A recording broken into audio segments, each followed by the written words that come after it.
Que el Señor nos bendiga a cada uno en esta mañana lluviosa. Dios sea bendiciendo nuestras vidas. Y lluviosa también es la presencia del Señor. Amén. Quiero invitarlo a abrir su Biblia en el libro de Hechos, capítulo 16, verso 19 al 25. Una hermosa palabra que el Señor nos tiene preparada en esta mañana.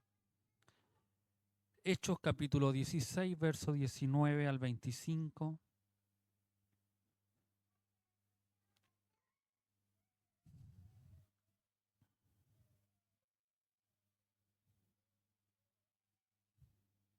Si lo ha encontrado, le invitaré a que se ponga de pie y le daremos lectura en el nombre de nuestro Señor Jesucristo. Pero viendo sus amos que había salido la esperanza de su ganancia, prendieron a Pablo y a Silas y los trajeron al foro ante las autoridades. Y presentándolos a los magistrados dijeron: estos hombres, siendo judíos, alborotan nuestra ciudad y enseñan costumbre que no nos es lícito recibir ni hacer, pues somos romanos. Y se agolpó el pueblo contra ellos, y los magistrados, rasgándole las ropas, ordenaron azotarlos con varas. Después de haberles azotado muchos, los echaron en la cárcel, mandando al carcelero que los guardase con seguridad, el cual, recibido este mandato, los metió en el calabozo de más adentro y le aseguró los pies en el cepo. Pero a medianoche, orando, Pablo y Silas cantaban himnos a Dios y los presos los oían. Amén. Tome su asiento. Que el Señor sea bendiciendo nuestras vidas, que abra nuestros corazones como abrió el corazón de Lidia y podamos recibir el mensaje que Dios quiere darnos en esta mañana. Un mensaje que, así como bendijo la vida de Lidia, también bendiga nuestras vidas. Porque si Lidia fue bendecida por la obra del Espíritu Santo, nosotros también somos bendecidos por la obra del Espíritu Santo. Como esa muchacha esclava que tenía un espíritu de adivinación y Pablo la liberó por el Espíritu Santo, nosotros también podemos ser liberados de toda acechanza del enemigo.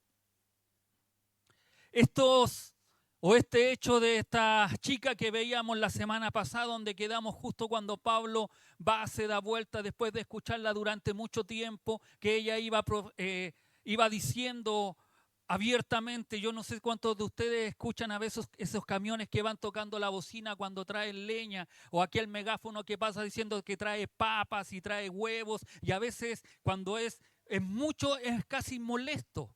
De la misma forma era esta muchacha que gritaba a los cuatro vientos que ellos eran siervos de Dios Altísimo y que más encima eran los que llevaban a la salvación. Para ellos los griegos, recuerden que era como un Dios más, porque ella nunca dijo que era el único Dios, y eran las medias verdades que veíamos la semana pasada. Pero esta situación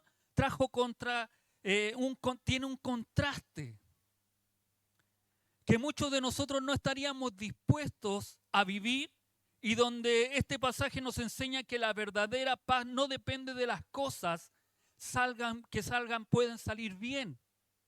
Y por eso es un contraste, porque muchas veces usted y yo cantamos, adoramos, bendecimos o nos sentimos felices cuando las cosas salen bien. Pero este pasaje, estos versículos que hemos leído nos enseñan algo totalmente diferente, distinto. Hace un contraste, porque a ellos no les fue bien obrando bien. Y ninguno de nosotros piensa que cuando uno obra bien le va a ir mal, sino que al contrario, siempre queremos, cuando obramos bien, que nos vaya mejor. Ese es nuestro pensamiento y eso es lo que siempre quisiéramos. Pero este pasaje nos enseña algo totalmente diferente, algo distinto que debemos rescatar y nos va a ayudar en los momentos complicados de nuestra vida. Y más aún cuando las cosas empiezan a salir mal o sean injustas.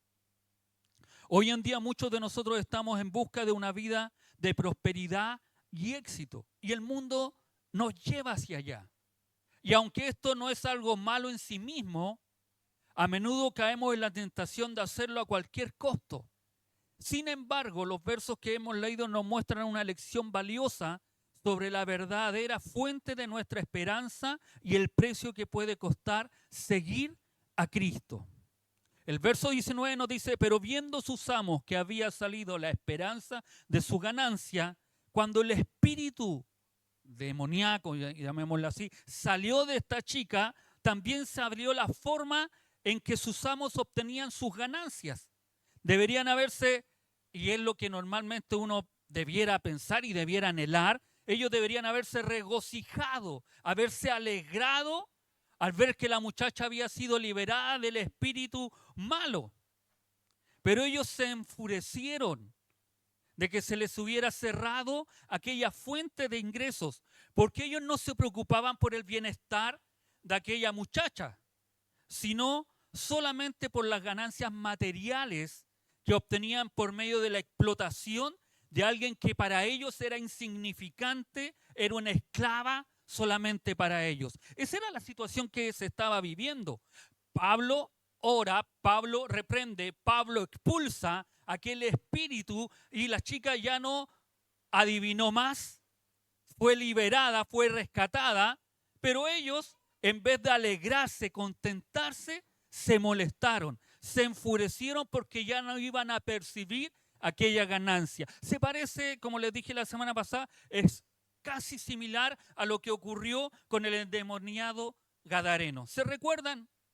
Que él andaba por los cementerios, andaba de aquí para allá, andaba desnudo, no lo podían sujetar porque el espíritu lo atormentaba, pero Jesucristo le saca el demonio a ese muchacho. Cristo hace una obra en ese muchacho y para ellos fue como si nada. No le importaban más un hato de cerdos más que la vida de una persona. Y a veces nosotros caemos en el mismo patrón de conducta, porque a veces nos importan más otras cosas que realmente hacer y que una persona pueda ser salva. Rescatar, predicar, exhortar, llevar a otros.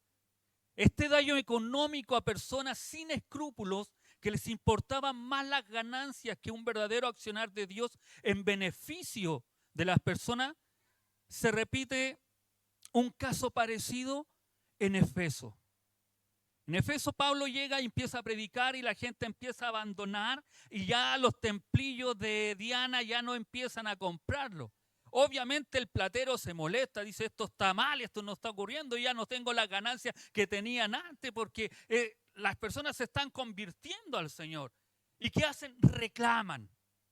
En vez de alegrarse, en vez de contentarse, porque alguien llega a Cristo, porque alguien recibe a Cristo, a veces le es más molesto a otras personas que buscan otra intención. Y a veces se repite, porque a veces cuando una persona se convierte, nosotros teníamos hace mucho tiempo, años atrás, un hermano que se había convertido, que quería hacer la voluntad del Señor, pero su esposa se molestaba o su suegra se molestaba porque él servía al Señor. Y a veces uno se pregunta, ¿lo prefieres alcohólico? ¿Lo prefieres haciendo otras cosas más que sirviendo al Señor? Entonces, la gente, el mundo no comprende, no entiende aquellas cosas. Y a veces prefieren a las personas cuando Dios empieza a transformar, a cambiar, ya no les gusta, porque empiezan a buscar al Señor, porque uno quiere agradar al Señor. Y eso está bien en cada uno de nosotros, y es lo que nosotros debiéramos hacer constantemente. A raíz de esto levantándose una persecución contra Pablo y sus compañeros por aquellos gentiles. ¿Qué sucede? Prendieron a Pablo y a Silas. No llamaron a la guardia romana que lo hiciera, sino que ellos mismos lo prendieron. Ellos mismos los tomaron presos, llamémosle, y lo llevaron, y dice la Escritura, y lo trajeron al foro. En la Biblia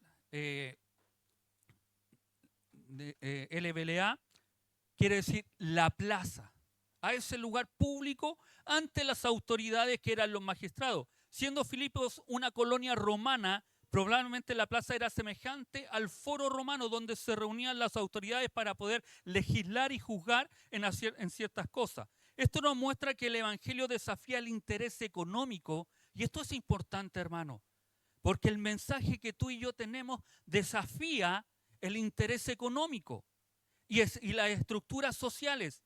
Y el costo de seguir a Cristo a veces implica incluso enfrentar oposición e injusticia. Debemos estar preparados para enfrentar la oposición cuando el mensaje del evangelio desafía el status quo.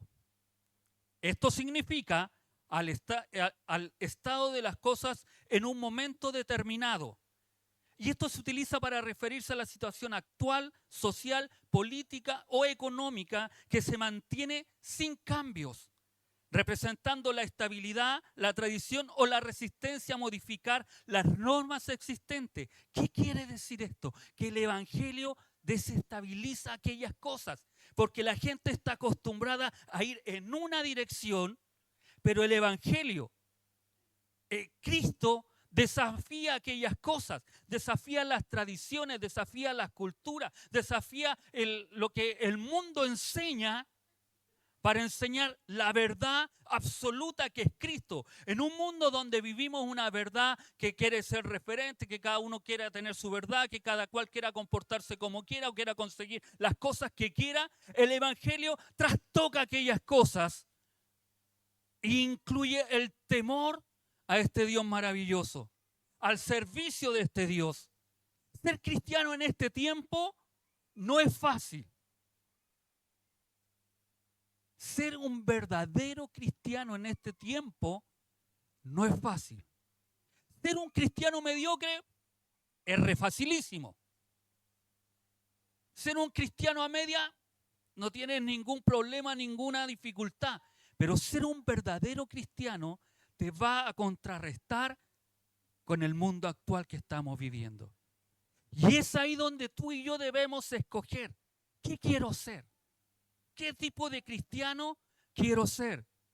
Un cristiano como fue Pablo y Silas, que en un momento X de la vida dijeron, basta ese espíritu para presentar al Dios verdadero, o dejar que las cosas sigan sucediendo. Dejar que de todo sea like. Dejar que la normalidad que se está viviendo sea la que el mundo quiere. Pero tú y yo como cristianos no debemos acomodarnos al mundo. La Escritura nos enseña, nos dice, Señor, y en esa oración magistral de Juan 17, te pido que no nos quites del mundo, pero te pido que los guardes, que los cuides del mal. Pablo aconseja de que nosotros no debemos acomodarnos a este mundo, sino que al contrario, debemos ser imitadores de Cristo. Cuando se pierde la ganancia esperada, a menudo surgen represalias y abusos de poder, incluso contra quienes actúan de forma honesta. Cuando tú le dices a tu jefe que no vas a practicar lo que ellos practican, o a tus compañeros que tú no vas a practicar lo que ellos hacen, a ellos no les gusta. Se burlan, te molestan, dicen que no es normal porque todos lo hacen. Tú no lo debes hacer. Yo no lo debo hacer. Aunque los otros lo hagan, yo debo mantenerme íntegro. Amén. Hacer lo correcto puede traer conflictos y consecuencias injustas. Y esto yo creo que usted lo sepa. No siempre se recibe comprensión, sino oposición. Si nos inquieta la persecución, la pérdida o el sentir que nos atacan por nuestras convicciones y por mantener nuestra integridad, estamos mal. A nosotros no debiera preocuparnos por decir la verdad, por actuar bien, por hacer lo correcto, no debiera inquietarnos que nos traten mal o injustamente. Nos puede doler, sí, porque somos emocionales, pero no debiera inquietarnos más que eso. Recordemos que nuestra verdadera esperanza no está en lo que diga una persona, no está en lo que diga la sociedad, no está en lo que pueda decir nuestra familia, no está en lo que pueda decir aquel vecino o amigo. La verdadera esperanza está en Cristo y su amor por nosotros. Amén. En lugar de buscar la aprobación de los demás o dedicarnos a nuestras ambiciones personales, debemos seguir la voluntad de Dios y confiar en que Él nos guiará hacia lo que es mejor y es lo correcto delante de los ojos del Señor. En la vida a menudo nos enfrentaremos a decisiones difíciles que ponen a prueba nuestra fe, tu fe y mi fe. Y tendremos que tomar determinaciones que nos harán escoger. Este verso 19 nos muestra que incluso en momentos de oposición y adversidad, o estos pasajes que hemos leído, el amor de Dios y su propósito para nosotros son más poderosos que cualquier circunstancia. Amén. Al igual que Pablo y Silas, que eligieron seguir la voz de Dios a pesar de las consecuencias, nosotros también estamos llamados, tú y yo estamos llamados, amado hermano, a confiar en esa esperanza que trasciende la lógica humana, la razón humana. Porque trasciende eso. Cuando tú y yo hacemos la voluntad del Señor, cuando buscamos a Cristo, trasciende eso. La lógica humana, la razón.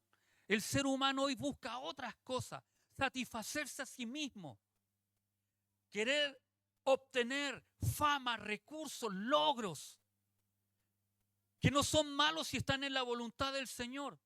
Pero si eso va en contra de los principios de Cristo, en contra de los principios de Dios, tú y yo no debemos hacerlo. Eso no es lógico para la gran parte del mundo. Y usted lo puede ver hoy en día en lo que está pasando. Unos aprueban, otros están en desacuerdo con lo que está haciendo Trump. Unos aprueban, está bien lo que hizo. Otros, no. Pero como es más fuerte, lo hace. Porque la ley de más fuerza, lamentablemente se está viendo la ley del más fuerte. Y eso es lo que tú y yo no debemos hacer. En estos momentos de desafío de nuestra fe que estamos viviendo hoy en día, que sea ese el faro que nos guíe, Cristo, recordando que a Él debemos seguirlo. Encontramos un propósito que va más allá de nuestras propias ambiciones en Cristo. Por más que quiera tener o lograr cosas, mi propósito, mi esperanza, siempre debe ser estar en la voluntad del Señor. Hacer la voluntad de Él. Glorificar al Señor con mis hechos, con mis actos. Amén. Cuesta, es difícil. Más en una sociedad que a veces te dice que no debiéramos vivir de esa forma. Para ellos era normal lo que hacía esta muchacha. Y era normal que hombres abusaran de esta muchacha de esa forma. No lo veían malo. Pero el Señor nos dice que eso no está bien. Verso 20 dice que estos hombres, ellos acusan, estos amos, están diciéndole a las autoridades, estos hombres siendo judíos alborotan nuestra ciudad. Aunque la acusación que hicieron los amos de la esclava delante de los magistrados omitió una mención concreta que era el perjuicio económico que ellos estaban recibiendo. Ellos no, en ninguna parte aparece que ellos realmente porque tomaron a Pablo y Silas, no se olviden, los agarraron y los llevaron ante los magistrados. Y van y le dicen, ¿saben qué? Esto alborotan la ciudad. En ningún momento le dijeron, ¿sabe que realmente los traemos? Porque ellos sacaron un demonio de la esclava que nosotros abusábamos, porque esa era la verdad, que nosotros sacábamos ganancia del demonio que tenía ella. Y teníamos recursos, teníamos plata. Pero estos cristianos expulsaron ese demonio y ya no tenemos esa ganancia. Ellos omitieron todo eso, omitieron la verdad y llevaron su verdad. ¿Alborotaban? Sí alborotaban, porque el evangelio alborota. El evangelio cambia, transforma, cambia vidas, transforma vidas, hace milagros. Al contrario, con solo decir que eran judíos ya bastaba para que fueran condenados por la gente. Entre los romanos y griegos había mucho prejuicio contra los judíos. En Hechos 18:2, Claudio había mandado que todos los judíos saliesen de Roma. Ellos no eran bienvenidos, los judíos o los cristianos. Las prácticas que ellos estaban realizando para los romanos era una cosa extraña, rara, que no era permitida. ¿Qué agregan estos hombres? Dicen, y enseñan costumbres que no es lícito recibir ni hacer, pues somos romanos. Con orgullo dicen, pues somos romanos, en desmedro y decir, y estos son judíos. Eso es lo que está diciendo ellos. Estos no son nadie para que alboroten. La palabra costumbre se refiere a los ritos religiosos o formas de adorar. No nos olvidemos que el cristianismo decía que no había más dioses, que había un solo Dios y era el Dios creador de todas las cosas. Para los griegos, los romanos, ellos tenían muchas deidades, muchos dioses y servían a muchos dioses, pero el cristianismo sale y aparece como el único Dios verdadero. Elevan acusación al plano de lo religioso y de lo político, tratando de presentar el mensaje de salvación como una enseñanza peligrosa para el Estado romano. Aunque los judíos podían practicar libremente su religión, no les concedía el derecho a que tratasen de arrastrar a sus costumbres a los romanos. Era algo que, si ellos ya, bien, practica tu religión, pero no quieras involucrar a otros, a un romano, a un judío, a que haga lo mismo. Eso era prácticamente. Por eso ellos alborotan, enseñan algo que no es lícito para nosotros los romanos hacerlo. Las acusaciones que contra ellos presentan están hábilmente escogidas. Perturbación de orden público y peligro para la institución romana. Y esto era, no nos olvidemos que Filipo era una colonia romana. Y como era una colonia romana, ellos eran orgullosos de su organización al estilo de Roma. Y si había cualquier revuelta, cualquier cosa rara que en ese tiempo sí existía, si había un movimiento que era contrario al Imperio Romano y hacía revueltas, hacían atentados, llamémosle para que lo podamos entender en nuestros tiempos, había un sendero luminoso en ese tiempo, había estas guerrillas en contra de aquellos países, en ese tiempo también había en contra del Imperio Romano. Entonces, una colonia romana que tuviera un conflicto, que los judíos empezaran a penetrar y hubiera un conflicto y se levantaran, ellos iban a perder todo lo que como colonia romana podían obtener. Por eso para ellos era importante y por eso utilizaron este tipo de términos. Ellos alborotan, enseñan costumbres que para nosotros los romanos no debemos hacer. Porque ellos adoraban a César y muchos dioses y el cristianismo a un solo Dios. Entonces para ellos ya era algo que no estaba bien. En el siglo I el cristianismo era considerado una secta rebelde por el Imperio Romano y sus seguidores eran perseguidos y castigados por las autoridades locales. No se dice expresamente cuáles eran esas costumbres, pero se presupone que podía ser la cena del Señor. ¿Se recuerdan lo que pensaban los romanos, los que no practicaban? La cena del Señor, ellos pensaban que mataban a una persona y se comían el cuerpo de Cristo y se lo comían literalmente, se bebían la sangre y el cuerpo de Cristo. Entonces ellos dijeron, estos son caníbales. Ese era el pensamiento de los romanos. Entonces, al ver Oye, esto, porque tengan más que seguro que Pablo celebró en Filipo, al estar tanto tiempo, una cena del Señor, porque eso era costumbre. Eso se realizaba casi todos los días, el domingo, el primer día de la semana. El libro de los Hechos nos manifiesta que ellos participaban de la cena del Señor. Entonces Pablo debe haber participado, debe haber hecho una cena con aquellos que ya estaban aceptando el Evangelio. Y para los romanos eso era un sacrilegio, porque ellos pensaban que ellos se comían el cuerpo de Cristo y se tomaban la sangre. Entonces ellos decían, estos son caníbales, estos están haciendo cosas que no corresponden, son costumbres raras. Y lo otro que enseñaban, y era el corazón del Evangelio, era el temor a Dios como el principio dominante de la acción humana. Esto en el mundo impío es un principio enteramente revolucionario.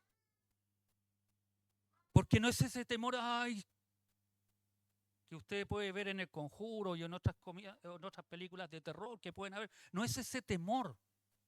No es el temor de que Dios te va a fulminar, sino es que es de saber que hay un Dios único y verdadero. Y en la Escritura dice que el principio de la sabiduría es el temor, es el respeto, es el amor a Dios y reconocerlo como el único Dios. Entonces, para aquellos romanos que se les dijera que Cristo, ese ser que murió, y más encima Pablo después le dice, los que ustedes crucificaron. Entonces Pablo también los culpaba a los romanos de que habían crucificado a Cristo. Entonces para ellos era algo que no era bueno oír. Por eso estos ocupan aquellas palabras para poder hacer mano de Pablo y Silas. Esto es lo que está sucediendo hoy en nuestra cultura actual también. Son las mismas acusaciones que se lanzan contra los cristianos hoy en día.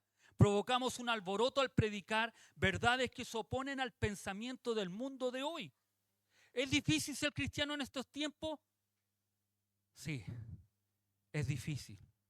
Porque tú y yo tenemos que irnos en contra de todos estos pensamientos que están apareciendo. Que el mundo normaliza. Que cristianos a veces incluso normalizamos. Lo santo, lo sacro, lo sagrado, lo normalizamos para justificar nuestras faltas, nuestros pecados. Por eso es tan importante lo que sucedió en este Filipo, en este comienzo del segundo viaje misionero de Pablo, la primera ciudad que él puede evangelizar. Por eso es tan importante lo que ocurre con esta chica que estaba endemoniada. A raíz de esta acusación que estos hombres hicieron, que nunca mencionaron que era realmente lo llevaban porque habían perdido sus ganancias, sino que lo acusaron de otras cosas, ¿qué sucedió? Verso 22 dice, y se agolpó el pueblo contra ellos. En otra versión dice, la multitud se levantó una contra ellos, es decir, toda la multitud que estaba en el foro, que estaba en la plaza, se agolpó contra estos dos pobres hombres que lo único que querían era hacer la voluntad del Señor. Siempre había mucha gente en el foro y la mera mención del nombre judíos era suficiente para causar esta reacción violenta del pueblo contra los hermanos. Es como que un hincha de la U se vaya a meter a la barra del Colo-Colo y se ponga la camiseta de la U, tenga por seguro que lo van a patear a ese pobre angelito. O viceversa. Era lo que ocurrió en esa oportunidad. Ellos dijeron que eran judíos y los griegos romanos los agarraron. Dice la Escritura que los magistrados rasgándole las ropas. Y esta palabra que utiliza en griego, rasgándole las ropas, era un acto violento. Era un ultraje. Y miren ustedes, al término de que ellos eran judíos, y ustedes saben que el cuerpo ellos lo cuidaban y no lo mostraban abiertamente como los soldados romanos o los griegos que mostraban sus pechos y hacían ejercicio y hacían su circo. El judío era muy pudoroso en eso. Y ellos dicen que le rajaron las ropas. ¿Se recuerda lo que pasó con el rey David? ¿Cómo lo trató su esposa cuando él dice que se sacó su vestidura para danzar al Señor? Y la mujer le dice, te hiciste indigno. ¿Se recuerdan ese? Es porque para los judíos sacarse la ropa en público no era bien visto. Entonces que a le rasgaran las ropas, para ellos fue un ultraje. Porque, y no solo después que le rajaron la ropa, dice la Escritura, ordenaron azotarles con varas. Comúnmente los verdugos rajaban la ropa de los condenados, pero en este caso los mismos magistrados lo hicieron. De su experiencia en Filipo, dice Pablo, pues habiendo antes padecido y sido ultrajado en Filipos, 1 Tesalonicenses 2:2, sin interrogatorio y formalidades ordenaron el castigo de los azotes. Debemos saber que la persecución no es idéntica de una falta de fe. A mí no me van a perseguir, es decir, si me persiguen, si hablan mal, no es porque tú tengas falta de fe como estos hombres que tampoco tuvieron falta de fe. Esto es importante porque a menudo atribuimos nuestras luchas a una falta de fe o como que algo es exclusivamente malo. No, tú puedes estar haciendo las cosas muy bien, pero eso no te libra de que a lo mejor vayas a sufrir o vayas a padecer. Y eso nosotros tenemos que tenerlo claro. No porque hagas o nos comportemos o realicemos y queramos imitar cada vez más a Cristo, no significa que nos va a ir siempre bien. Vamos a ver o vamos a tener luchas, vamos a tener peleas, vamos a tener oraciones a lo mejor no contestadas de parte de Dios cuando yo quiero que Él me conteste, o van a ocurrir hechos, acontecimientos que se nos van a escapar. Pero eso no es por tu falta de fe o porque algo malo hiciste, como algunas veces uno pretende hacer, quizás en qué anda este metido, qué le pasó esto, otro. No. Porque a veces simplemente ocurre porque Dios quiere ver nuestro corazón. Nos quiere enseñar algo.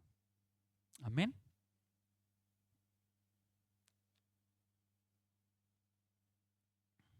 El cristianismo no es una religión fácil o popular en estos tiempos. Aunque para muchos dicen, yo soy evangélico y como que si fuera. No es popular en el verdadero cristianismo. Si decimos seguir a Cristo, no siempre seremos aceptados o comprendidos por los demás. A menudo nuestra fe puede ser probada por la oposición que enfrentamos, pero al igual que Pablo y Silas, podemos perseverar y seguir adelante, aunque las cosas parezcan difíciles. Verso 23 dice, después de haberles azotado mucho,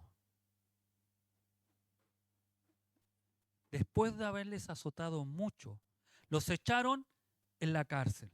La actitud de ellos era silencio. Aceptaron los azotes. Aceptaron que les rajaran sus vestiduras. No es como nosotros que nosotros nos ponemos con esa cara sulfurosa de enojo, de rabia. Es que no me pueden tratar así. Nos molesta cuando nos hacen algo. Y a veces reclamamos y decimos, no, esto no está bien, esto es injusto. Sí, puede ser injusto. Pero ¿cuál es nuestra actitud? Mire la actitud de estos hombres, Pablo y Silas. Porque nosotros a veces decimos, es que Jesucristo es Jesucristo. Pero estos hombres mantuvieron silencio, callados, los acusaron injustamente y mantuvieron su boca cerrada. Después de haber sido severamente azotados, Pablo y Silas fueron encarcelados en condiciones de máxima seguridad, mandando al carcelero que los guardase con seguridad. La tradición legal judía daba un número máximo de golpes que se podía dar al azotar a una persona, que eran 39 más 1, 40 azotes, no eran más. Pero los romanos no tenían este límite. Solo sabemos que Pablo y Silas fueron severamente azotados, ocasionándoles heridas sangrientas que no les fueron lavadas en su momento. Es decir, a ellos les dieron como bombo en fiesta. Les dieron como los bombos en el estadio que quedan maltrechos. Así les dieron. Los golpearon. No eran, como la ley judía, 40 azotes. Listo. No, a ellos les dieron y les dieron hasta que se cansaron. Y después que se cansaron de darle azotes, dice que los llevaron al carcelero para que los dejara en la cárcel. El cual, el carcelero, recibido este mandato, los metió en el calabozo de más adentro, es decir, el más profundo, en donde no llegaba el sol, donde no llegaba aire, donde no llegaba nada. Y les aseguró los pies en el cepo. Eran celdas pestilenciales, frías y húmedas, de donde se excluía toda luz. No nos olvidemos lo que sucede más adelante cuando el carcelero dice, denme una luz. Porque no había luz en ese lugar. Y en donde se oxidaban las cadenas en los mismos presos por la humedad. El cepo era un instrumento de tortura, así como de reclusión, hecha de madera rodeada de hierro, con agujeros para los pies, los que se apartaban el uno al otro según la severidad deseada. No podían sentarse ni acostarse. Y quiero que pensemos en esto un poco. Los azotaron, están desnudos, sus heridas están abiertas, los ponen en el cepo de esta forma, donde obviamente cansados, golpeados, uno quiere reposar, descansar, pero ellos no podían, quedaron de esa forma, porque las cadenas del cepo apretaban sus pies. Y a veces los estiraban un poco más, dependiendo del carcelero, los estiraba para que ellos quedaran más incómodos. Y esa era la situación en la que estaba Pablo y Silas por predicar el Evangelio. Incluso en su dolor, Dios no estaba lejos de Pablo y Silas. Tertuliano dijo, las piernas no sienten nada en el cepo cuando el corazón está en el cielo. Y esto es maravilloso. Porque esto es dependencia de Dios. En medio de la prueba, en medio de la dificultad, en medio de algo injusto que estaban viviendo ellos no sentían a lo mejor ese dolor de lo que estaban viviendo. Esto es sorprendente que el que años atrás había recibido enseñanzas del famoso maestro Gamaliel, están en un inmundo lugar. El piso es de barro y está continuamente húmedo. Un olor nauseabundo y el hedor repugnante que existe cuando los desechos humanos se han acumulado por encima de ese lugar y más encima sus cuerpos con llaga y sangrando por el tremendo azote que le habían dado. Ese cruel castigo. Nosotros a veces nos quejamos cuando viene el olor de acá, no sé cuántos a veces sienten ese olor perfumador que viene desde al lado así y perfuma toda la iglesia. Y nosotros decimos, ¡oh, qué fuerte, qué agradable ese olor! Imagínense en un lugar, en un calabozo donde no llega la luz, donde está siempre húmedo, donde incluso los bichos, las ratas andan por ahí. Y más encima, no había los baños, las cárceles de hoy son un lujo, a lo mejor, aunque a lo mejor algunos de ustedes han estado en una cárcel y dicen, ¡ay, pero pastores! Pero son un lujo en comparación con las cárceles de ese tiempo. Porque los presos hacían sus cosas ahí mismo. Y si usted a veces, no, sería muy ordinario, muy sucio, pero piense cómo era ese lugar donde Pablo y Silas estaban encarcelados. Piense, cuando usted llega a un lugar donde el olor no se soporta, 10 veces más era ese lugar. Porque no había limpieza, el carcelero no se preocupaba de limpiar.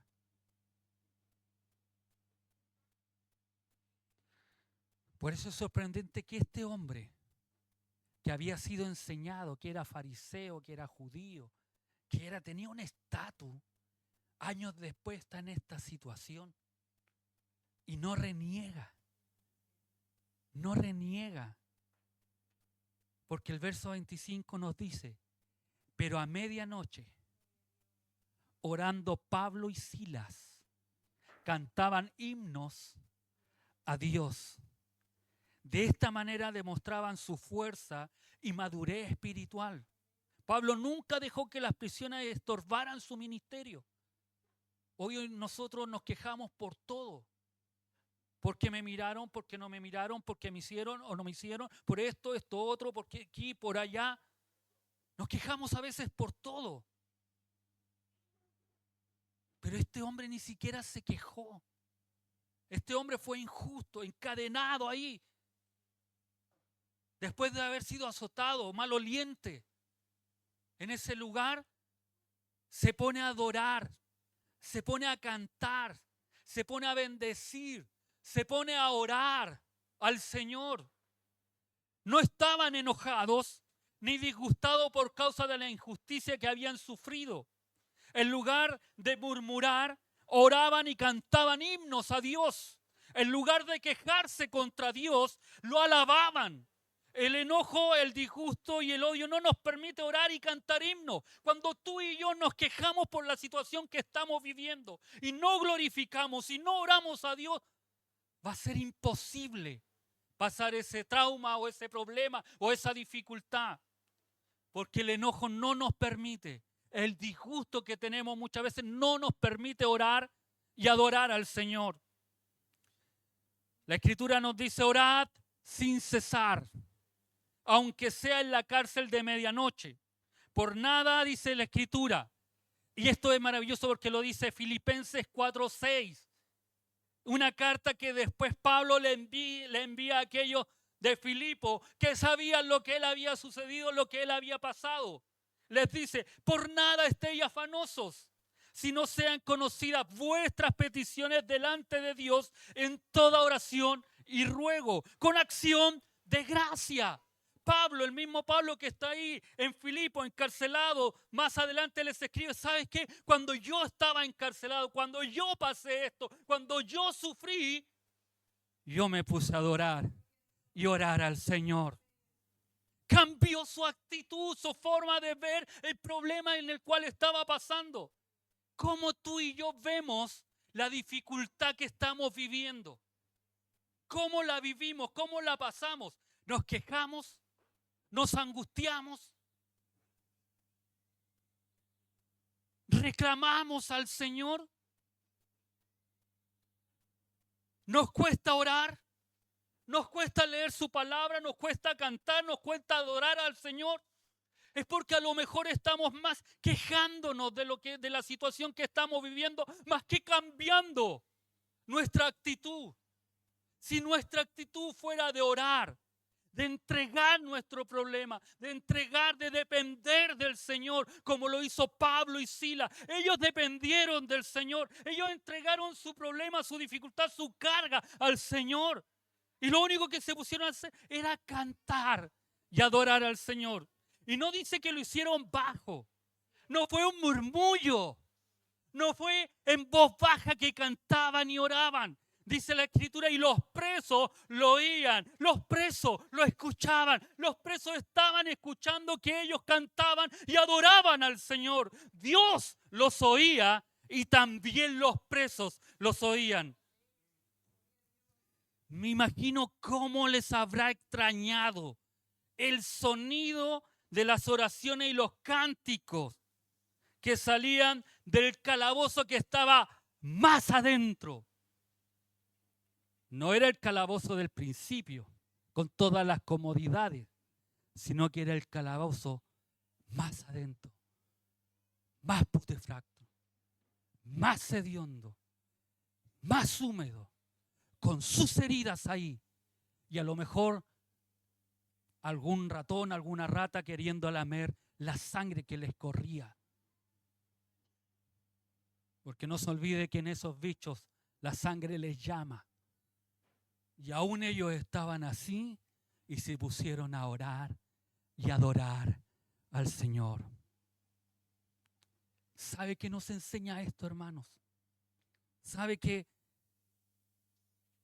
tú y yo podemos estar en el problema más grande, pero si nuestra actitud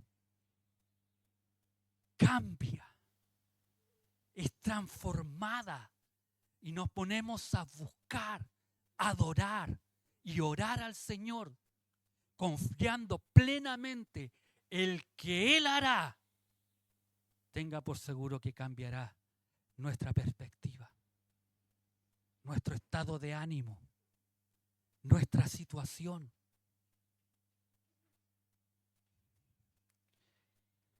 Sin duda, aún antes del terremoto, estos presos estaban favorablemente impresionados con Pablo y Silas. Y a lo mejor ellos se preguntaban, ¿qué clase de hombres serán estos que después de sostener azotes, no solamente no maldicen, sino que oran y cantan himnos? Cualquiera puede ser feliz en circunstancias agradables, pero el verdadero gozo viene solo desde adentro y es un regalo disponible para los cristianos en todo momento. En vez de maldecir los hombres, bendijeron a Dios, dice Stott. El ejemplo de Pablo y Silas nos muestra que la adoración es una práctica esencial para aquellos que quieren mantener su fe y esperanza en Dios. Incluso en los peores momentos de la vida, la Biblia nos enseña que la adoración no es solo una actividad que hacemos en la iglesia, sino que es un estilo de vida. No es solo cuando estoy acá en la iglesia, no es solo cuando me reúno y mis hermanos del coro llevan la adoración. Debe ser un estilo de vida constantemente en cada momento, en cada etapa de mi vida, en lo que yo vivo en mi hogar, en lo que yo paso con mi familia, en lo que vivo con mis amigos, en lo que vivo con el trabajo, o cuando me llaman por una llamada que no nos gusta, que no nos agrada. Es ahí donde yo debo adorar y bendecir el nombre del Señor. Porque es un estilo de vida. Debe ser adoración a este Dios maravilloso. La adoración nos ayuda a conectarnos con Dios y a recordar en nuestras vidas. También nos permite enfocarnos en Dios en vez de centrarnos en nuestras circunstancias difíciles. ¿Sabe que cuando uno empieza a leer los salmos, los himnos que ellos cantaban en ese tiempo, y decía que Él era su castillo, su refugio, su alto refugio? Él era el que los guardaba, los cuidaba. Eso llevaba a ellos a salirse del problema que tenían y pensar en el maravilloso Dios que ellos servían y creían. Pablo y Silas no solo cantaban himnos, sino que también oraban. La oración es una herramienta fundamental en la vida del cristiano y nos permite comunicarnos con Dios directamente. La oración no es algo que a ti y a mí debiera molestarnos. Debiéramos buscar constantemente. No es algo que te debiera dar sueño, sino que al contrario, debiéramos anhelar, orar y buscar el rostro del Señor. La oración nos ayuda a llevar nuestras cargas ante Dios. Nos permite confiar en su plan para nuestras vidas. Además, la oración también es una forma de alabar a Dios y reconocer su grandeza y su bondad. A través de la adoración y la oración podemos encontrar consuelo y esperanza en medio de nuestras adversidades. Podemos confiar en que Dios nos escucha y nos provee de la fuerza necesaria que tú y yo necesitamos para superar cualquier obstáculo. Y ya para ir finalizando, amados hermanos, hemos visto que el Evangelio no solo transforma corazones como el de Lidia, sino que también sacude las estructuras de poder y ambición. Pablo y Silas terminaron en el calabozo de más adentro, no por haber hecho algo malo, sino por hacer lo correcto. La oscuridad de esa celda, el dolor de las heridas sin lavar y la presión del cepo era la respuesta de un mundo que se siente amenazado cuando Dios libera a los oprimidos. Como decía Tertuliano, las piernas no sienten nada en el cepo cuando el corazón está en el cielo. Dios nos enseña que este pasaje es como, no es como salir de la prueba, que a veces nosotros queremos, Señor, sácanos de la prueba, sino como poder estar dentro de la prueba. La adoración no es un sentimiento, es una decisión de guerra. La oración no es el último recurso, es nuestra conexión vital con el Señor. Y eso sucede que a medianoche, cuando el cuerpo de Pablo y Silas decía renuncia, su espíritu decía aleluya. Cuando a lo mejor no había esperanza, o a lo mejor otros decían cállense, ellos decían aleluya. Ellos decían gloria a Dios, santo es el Señor, Dios es verdadero, Dios es fiel. Y a pesar de que estamos aquí, Él sigue siendo Dios.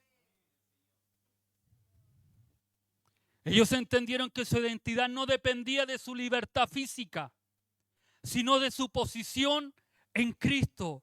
Tu identidad, amado hermano, no depende de lo que puedan decir las personas, no depende de lo que pueda decir un pastor, no depende de lo que puedan decir amigos o familiares. Tu identidad depende de lo que Cristo dice de ti.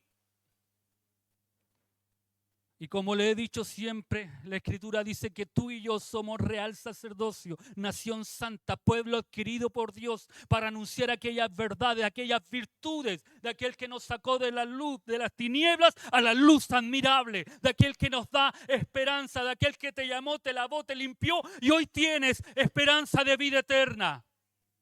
Eso eres en Cristo. Mas a todos los que creen en su nombre, le ha dado potestad, derecho, les ha declarado, les ha dicho, ustedes son mis hijos. Y esto es maravilloso. Y Pablo tenía esa convicción, a pesar de la situación en la cual se encontraba en el cepo, él se pone a adorar porque sabe cuál es su posición en Cristo. Muchos de nosotros no estamos en una cárcel de piedra, pero quizás estamos en la medianoche de una enfermedad, una crisis financiera o una persecución por nuestra integridad. Quizás tú estás viviendo tu propio problema, estás en tu propio cepo y a lo mejor no has sabido llevar aquella situación. Hoy te quiero invitar a descansar en el Señor, a esperar en Él, a cambiar el switch, a cambiar tu pensamiento, tu forma de ver aquel problema o aquella dificultad y empieces a ver a Cristo por sobre el problema, al Dios poderoso que es más grande que aquellos problemas o dificultades que podamos tener. Y aunque no te libre o aunque no te sane o aunque no te dé lo que tú quieres, Él te ha prometido vida eterna. El mundo no está oyendo, así como los presos oían a Pablo y Silas. El mundo observa cómo tú y yo reaccionamos cuando las cosas salen mal. Nuestra paz en la tormenta es el argumento más fuerte para los que no conocen a Dios. Tu desesperación muchas veces en los problemas hace que otros no puedan ver a Cristo en ti. Por eso es tan importante. Los presos vieron cómo esos hombres que fueron maltratados, esos presos que estaban ahí engrillados, vieron cómo adoraban a Dios, cómo bendecían a Dios, cómo buscaban de Dios en un momento difícil de sus vidas. Los presos vieron eso y cuando vino el terremoto, dice la Escritura que ninguno de ellos se fue. Y al contrario, el que los tenía que cuidar, dice la Escritura que se iba a matar. Pero en ese momento dice Pablo, no te mates, está estamos todos aquí. Lo que transforma la vida del ser humano es Cristo, el Espíritu Santo. Y tú y yo estamos para reflejar a Cristo a la sociedad. Pablo lo hizo con Silas, solo adorando y cantando himnos en un momento difícil y complicado. ¿Qué haces tú en medio del problema? ¿Qué hacemos nosotros en medio de la dificultad? ¿Nos ponemos a llorar como Magdalena? ¿Nos ponemos a quejar? ¿Nos ponemos a justificarnos? ¿Nos ponemos a hacer o empezamos a cantar? Empezamos a adorar, empezamos a bendecir, empezamos a glorificar el nombre del Señor y a esperar en Él. No busques una prosperidad barata que evita el conflicto. Sigamos a Cristo, aunque esto signifique incomodar a ese status quo.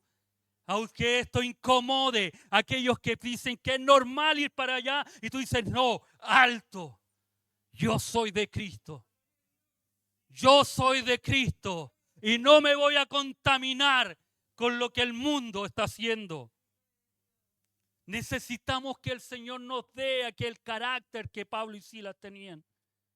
Que cuando llegue nuestra medianoche, nuestro problema, nuestra dificultad, no se escuchen quejas, sino himnos. Que nuestras heridas no nos silencien, sino que nos recuerden que somos sus siervos. Que nos ayude a confiar cada vez más en Él. Aunque el cepo te apriete, las cadenas pesadas estén sobre ti, nosotros podamos confiar en el que está sentado en el trono. Que tú y yo podamos confiar en ese Dios maravilloso. En ese Dios que nos motiva a cantar, que nos motiva a adorar, que nos llama a decir, cambiemos, renovemos nuestro entendimiento, que nos motiva a abrir nuestro corazón para atesorar la palabra del Señor. Póngase de pie. Póngase de pie.